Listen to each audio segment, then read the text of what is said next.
भक्तों राम राम, राधेश्याम। भक्ति भावित रेणु रस्तोगी चैनल में मैं आपका स्वागत करती हूँ। तो आज की वीडियो ये रहने वाली है कि निर्जला एकादशी कब है और उसका क्या महत्व है और किस लिए निर्जला एकादशी रही जाती है। तो आप सभी को निर्जला एकादशी की हार्दिक शुभकामनाएं, अनंत अनंत शुभकामनाएं। और इसमें सबसे पहले बात कर लेते हैं पूजा किसकी की जाती है। विष्णु भगवान जी की, जो क्षीर सागर में निवास कर रहे हैं और लक्ष्मी जी उनके चरण दबा रही हैं। ऐसी फोटो से आपको पूजा करनी है। और जो कमल के नाल से ब्रह्मा जी की उत्पत्ति हो रही है। तो एक तो इनकी पूजा विष्णु भगवान जी की होती है और कमल के फूल से पूजा की जाती है। अगर कमल का पुष्प ना हो तो गुलाब के पुष्प से भी हम पूजा कर सकते हैं। अब बात कर लेते हैं कि एकादशी कब की है। तो 2023 में निर्जला एकादशी 31 तारीख की पड़ रही है। तो इस महीने में तीसरी एकादशी पड़ रही है ये। तो पहले कृष्ण पक्ष की अपता एकादशी के बाद आती है निर्जला एकादशी। तो निर्जला जैसे बिना जल, निर मानी बिना और जल मानी जल के, जो जिसका मतलब है कि बिना जल के एकादशी रहना ही निर्जला एकादशी कहलाती है। तो निर्जला एकादशी 30 तारीख को 1 बजे आ रही है और 31 तारीख को 1 बजे के बाद समाप्त हो जाएगी। तो 31 तारीख को द्वादशी तिथि में निर्जला एकादशी का व्रत हमें रखना चाहिए, यानी कि उदया तिथि में जिसमें सूर्य उदित होता है उस तिथि में हमें एकादशी रखनी चाहिए। जो परम वैष्णव और साधु संत होते हैं वो 10वीं वेदी एकादशी रहते हैं और द्वादशी वेदी जो एकादशी है वो अति पूर्ण फल देने वाली होती है। इसलिए ग्रस्त जो है उदया तिथि वाली एकादशी को रखते हैं। और जो 10वीं वेदी वाली जो एकादशी होती है वो कई एकादशियों का फल लेकर जाती है, इसलिए उदया तिथि वाली द्वादशी वेदी एकादशी रही जाती है। अब बात आती है कि हम पारायण कब करें। तो पारायण होगा 1 तारीख को 5:55 से लेकर 7:55 तक हम पारायण कर सकते हैं। तो पारायण किस तरीके से होता है? पारायण होता है सूर्य भगवान को सुबह सुबह अर्घ्य दिया जाता है और विष्णु भगवान जी के पास ब्राह्मणों के लिए जो दक्षिणा दान हमने देना है वो भोजन ब्राह्मणों को कराना, या तो घर पर कराना होता है या हम उनको घर पर भी देकर आ सकते हैं। उसके बाद हम पारायण कर सकते हैं। तो बड़ी एकादशी जो है विष्णु भगवान के ये चरणों से निकला है जल, तो उस जल को कहते हैं गंगा जल। तो भगवान के पास जल है उसको भी ले लेंगे और हम गंगा जल से आचमन करके तुलसी पत्र से हम अपना व्रत पारायण कर सकते हैं, यानी कि उसके बाद हम कुछ खा सकते हैं। तो सबसे पहले ब्राह्मणों को देना है पारायण करने के बाद। अब पारायण में दान वाली जो वीडियो है वो मैं अगली दान की वीडियो अपलोड कर दूंगी। मैं इसमें सिर्फ यही बता रही हूँ कि हमने करनी कैसे है। तो एक आती है पौराणिक कथा आती है इसके संबंध में कि जब एक बार की बात है कि श्री कृष्ण जी अपनी बुआ कुंती से मिलने के लिए गए थे। तब कुंती ने ये कहा कि मैं तो भगवान व्रत कर लेती हूँ, लेकिन ये जो भीम है ना इससे कोई सा भी व्रत नहीं होता, हम सब ग्रस्त लोग। तब युधिष्ठिर ने कहा, धर्मराज युधिष्ठिर ने कहा, हम तो सब व्रत करते हैं तो हम सर को प्राप्त हो जाएंगे और ये मरने के बाद सर को कैसे प्राप्त होगा। तब श्री कृष्ण जी से ये वार्तालाप चली रही थी कि उसी समय क्या हुआ, महर्षि वेद व्यास जी वहाँ आ पहुँचे। तब उन्होंने कहा कि ये शास्त्रों में पारंगत है तो यही आपसे इसका वर्णन करेंगे। तब व्यास जी से के पास समक्ष इस प्रश्न को रखा गया कि आप ही बताइए महाराज कि भीम का उद्धार इसका संसार में से उद्धार किस प्रकार होगा। तो भीम कहने लगा कि महात्मा मेरे से तो कोई व्रत नहीं रखा जाता, मैं भूखा नहीं रह सकता, क्योंकि मेरे जो पेट में वक्र अग्नि है वो मेरे को भूखा नहीं रहने देती। मैं एक बार भोजन छोड़ नहीं सकता, तो मैं इस तरीके से व्रत करूँगा कैसे।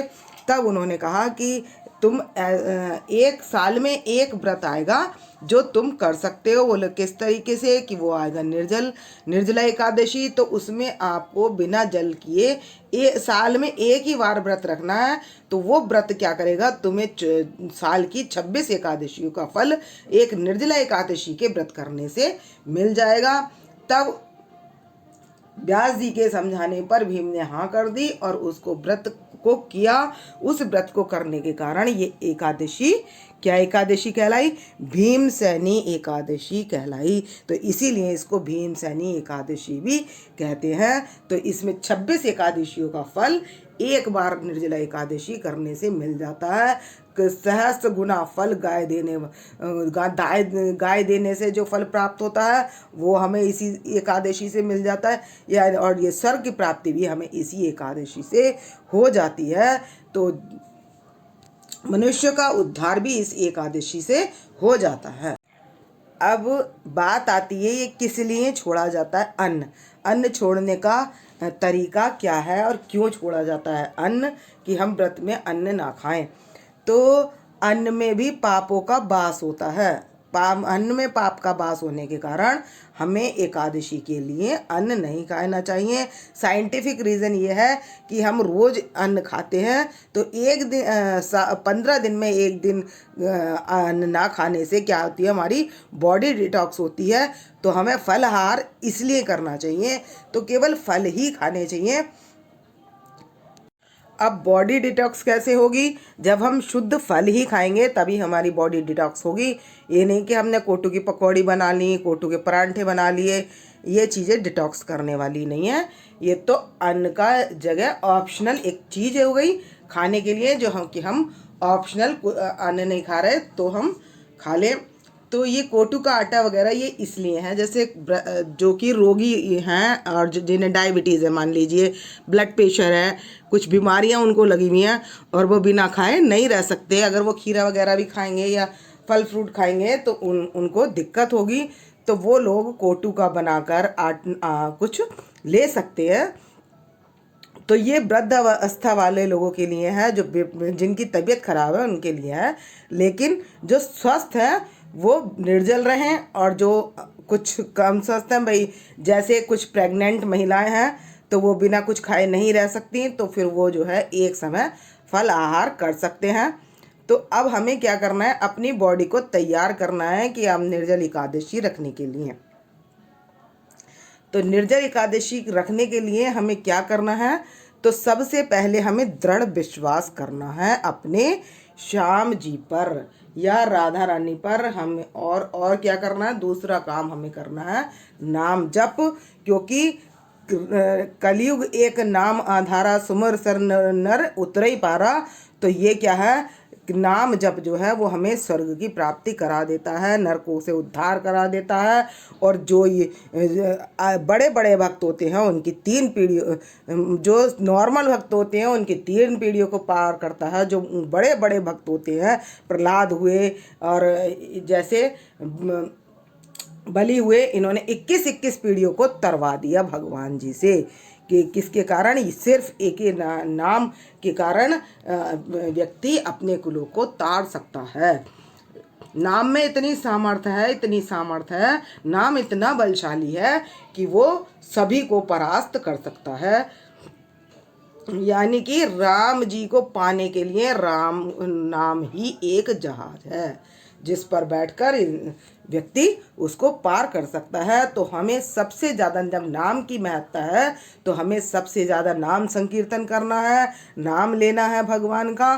तो हमें बॉडी को तैयार कैसे करना है, कि हम 4-5 दिन पहले से ही क्या करें, जैसे खरबूजा है उसको खाएं, तरबूज खाएं, लिक्विड चीज़ों का सेवन ज़्यादा से ज़्यादा करें, जिससे कि हम निर्जल एकादशी रहें तो हमें उसकी पूर्ति पहले से ही रहे।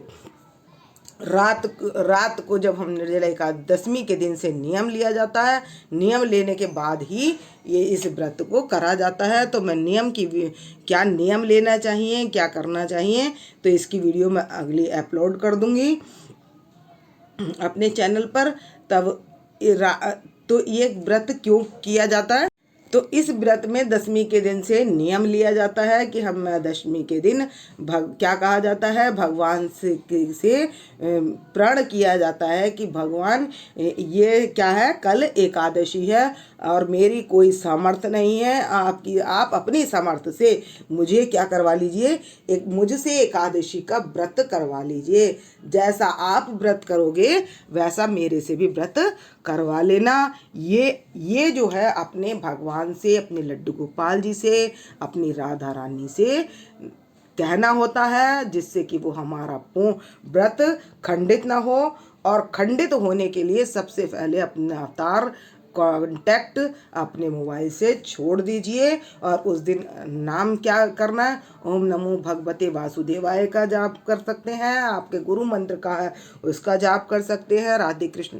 राधे कृष्णा राधे कृष्णा कृष्णा राधे राधे, राधे श्याम श्याम श्यामा प्यारे राधे, राधे कृष्णा कृष्णा कृष्णा कृष्णा राधे राधे, राधे श्याम श्याम राधे राधे कृष्णा श्री कृष्णा कृष्णा कृष्णा राधे राधे, राधे कृष्णा कृष्णा राधे राधे, राधे श्याम श्याम श्यामा प्यारे राधे।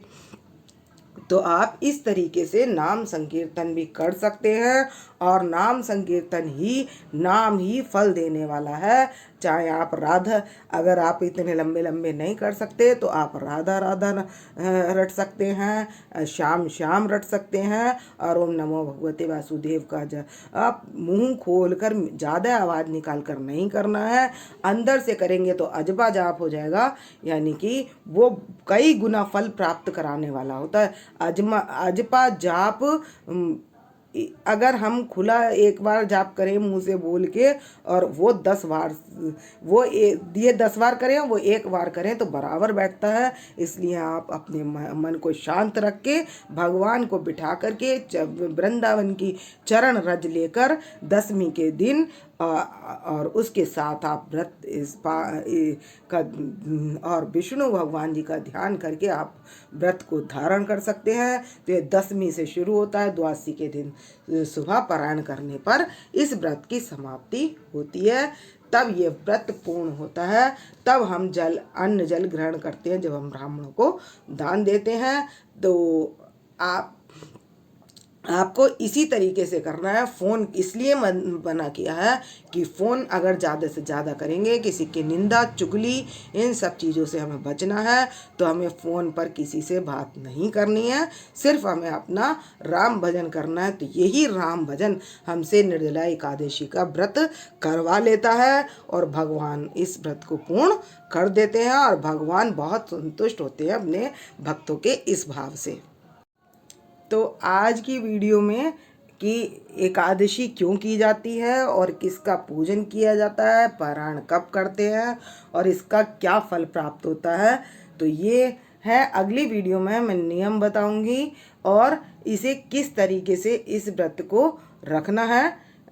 रखने का तरीका तो मैंने बता दिया है, लेकिन कौन कौन कैसे कैसे रख सकता है तो वो इस अगली वीडियो में मैं अपलोड कर दूंगी। आपको यदि मेरी वीडियो पसंद आए तो प्लीज़ लाइक करें, सब्सक्राइब करें और शेयर करना ना भूलें।